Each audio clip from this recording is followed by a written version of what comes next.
حضرت علی رضی اللہ تعالی عنہ کا ارشاد ہے کہ اگر کوئی تم سے ناراض ہے اور اسے یہ غرور ہے کہ تم اسے منا لو گے تو اس کو آگے بڑھ کر منا لو، اس کا غرور ٹوٹنے مت دو۔ خدا کو ناراض کر کے لوگوں کو راضی کرنے کی کوشش بھی مت کرو، کیونکہ لوگوں کے بدلے لوگ تو مل سکتے ہیں لیکن خدا کے بدلے خدا نہیں مل سکتا۔ ایسے شخص کو کبھی مت گنوانا جس کے دل میں آپ کے لیے فکر، محبت اور چاہت ہو۔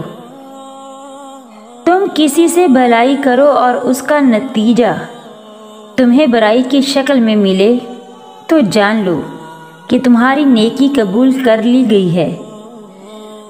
ناراض ہونے کے بعد غلطی چاہے جس کی بھی ہو، لیکن منانے کی ابتدا ہمیشہ وہی کرتا ہے جو آپ سے بے پناہ محبت کرتا ہو۔